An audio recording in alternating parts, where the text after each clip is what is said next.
Oh, yeah. Good evening. Good evening. Good evening. How are you today, my people? I hope you're all good. I'm doing great, of course. Likewise. And I'll be much better if you'd like, subscribe, and share. Just before I even continue or begin with today's chat. So, finally, we have a name. It's live podcast. It's Bani Kandondo live podcast, or you can just call it Bani Live Podcast. So, yeah, man, I have decided that I'm going to call it Bani Live Podcast. So, whereby we'll be talking about almost everything. Okay. For instance, today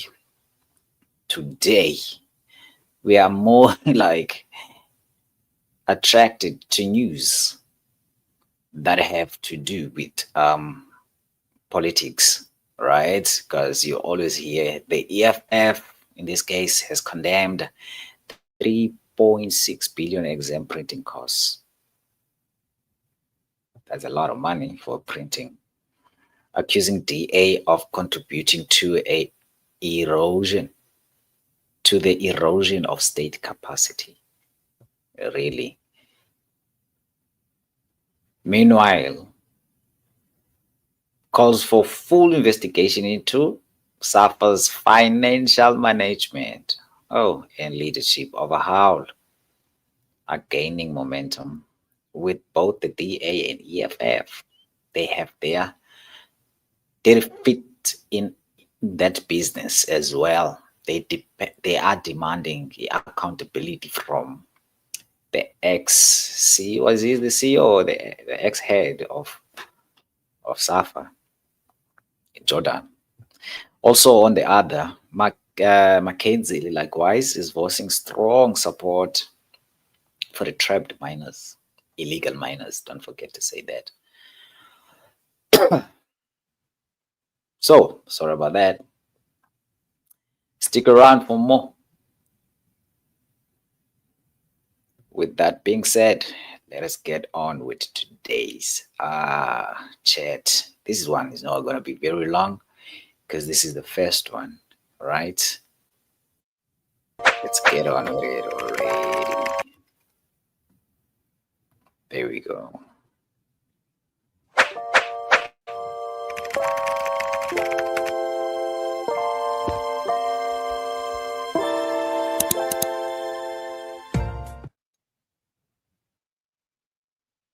Oh, yes, our first news for today, our first story for today. We're going to call it Inside the Pod. This is what we have inside the pod. So, the economic freedom fighters is having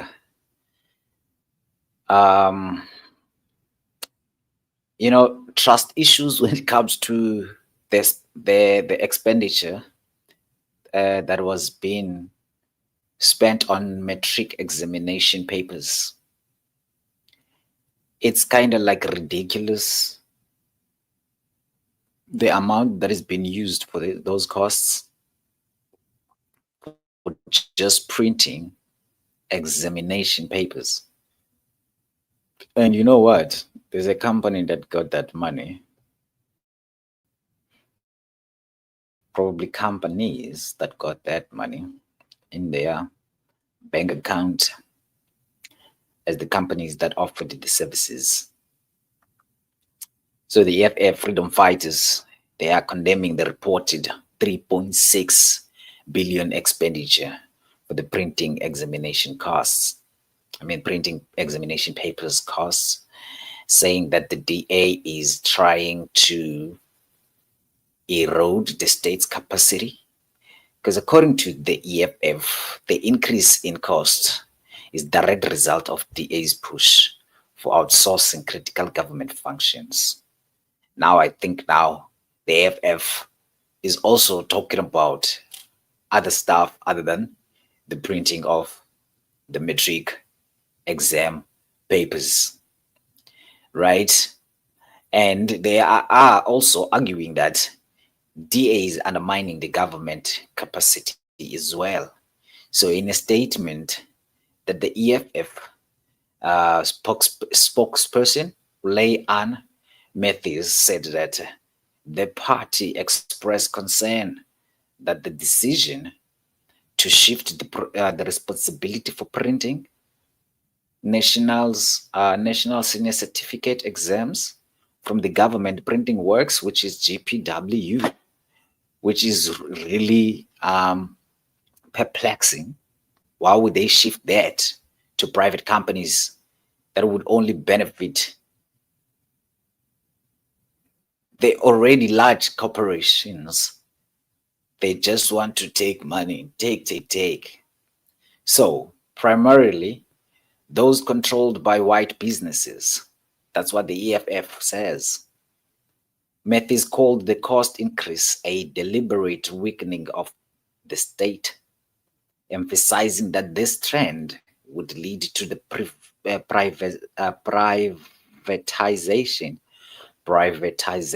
of essential services, leaving to the government dependent on private companies focused on profit rather than public welfare. The figures presented by the EFF were drawn from the City Press article published in November 10th, which reported that the cost of printing matric exam has soared from under 1 billion to staggering 3.6, guys. On top of that,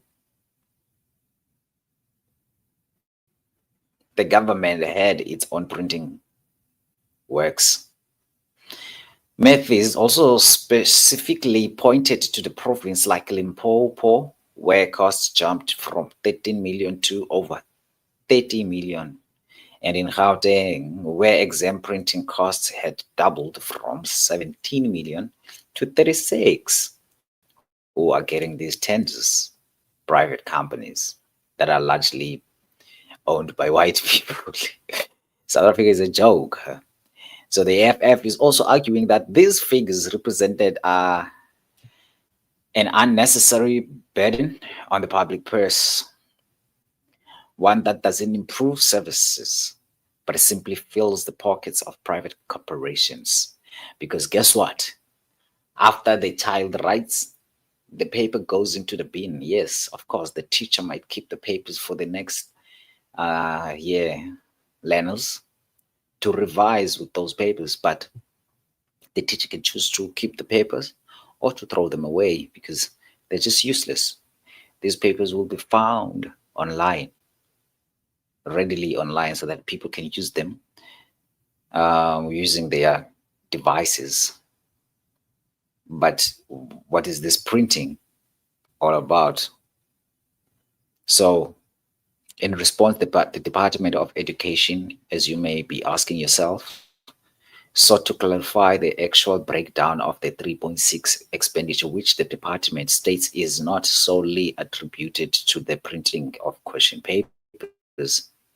Minister of Basic Education, Siviwe Gwahube, stated that the total cost covers a variety of examination-related processes, including setting and moderating question papers, transport, security, marking, and maintaining the examination system. So yeah, the EFF didn't get the memo. So the EFF didn't fact check, because now this is kind of like all the things that are done in the Department of Education, more especially in the Department of Examination. And moderating of question papers is done by moderators, and moderators are already getting paid. They are in the payroll of the government. So the cost of printing question papers alone, according to the department, approximately to 220 million, far less than 3.6 billion total that has been reported. The total estimated cost to administer the full examination for both full-time and part-time candidates is around 3.6 billion, but this is not just the cost of printing, Gwahube said. The costs include a wide range of processes that are essential to the successful administration of the NSC exams. Kwagube further emphasized that there is no national directive requiring province to use the government printing works for the printing of exam papers, and provinces are free to choose their own service provider based on their specific needs and procurement processes. Kwagube also highlighted that the GPW, while a critical government service, currently lacks capacity to print secure question papers for all 9 provinces. As a result, many provinces refer to use in-house printing facilities that allow closer management and oversight of the process. While the DBE has acknowledged the importance of exploring ways to increase the capacity of GPW, Kwagube stressed that this must be done in a way that ensures the security and reliability of examination process, especially in light of the risk posed by centralizing printing at one location. Of course, and of course, these guys will always blame the inefficiencies of the government that they are part of. Surprisingly enough, they will blame the inefficiencies of the government that they are part of for them to outsource all the duties, all the work that is supposed to be done by the government within the government so that they can save a lot of money.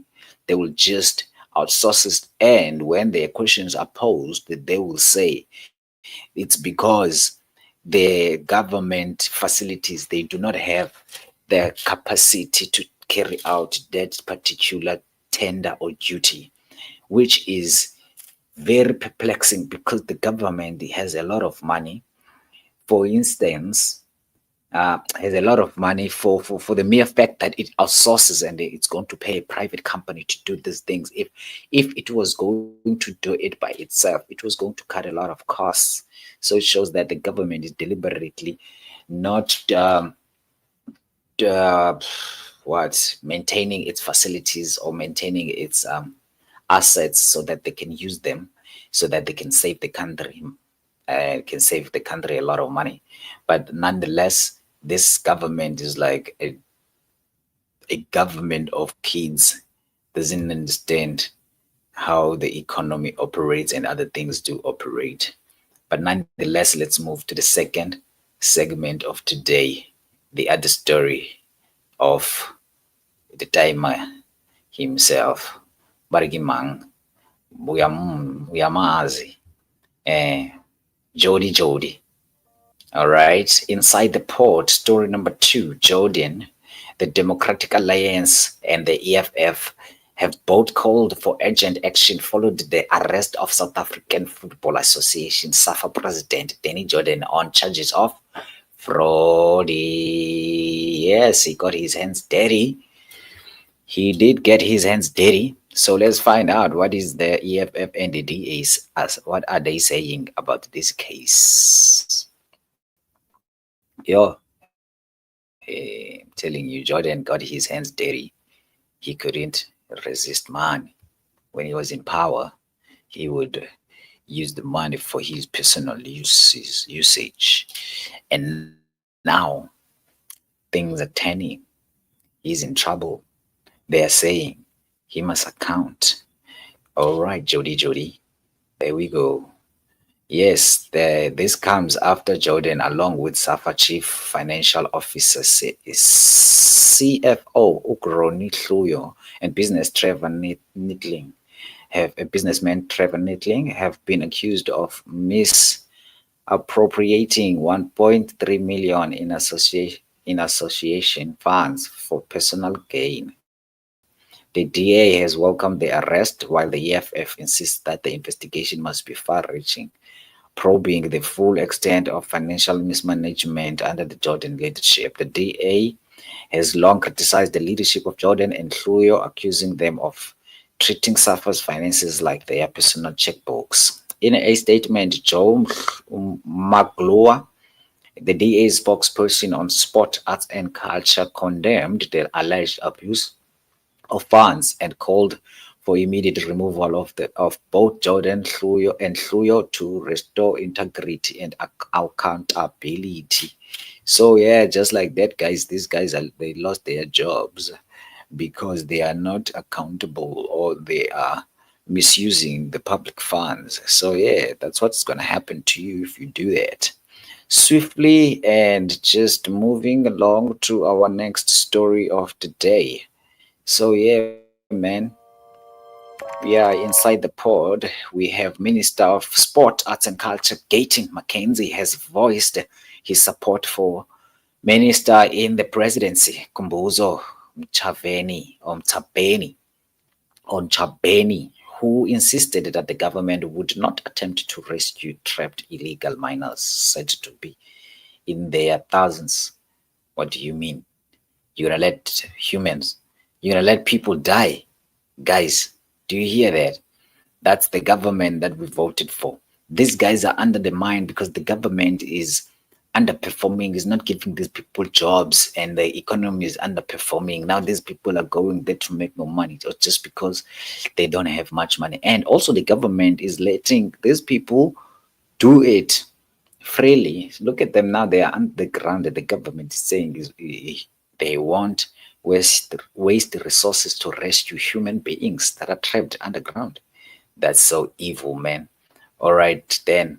With that being said, man, I think we should just close it right here because these are really sad news. This is Upani Kandondo.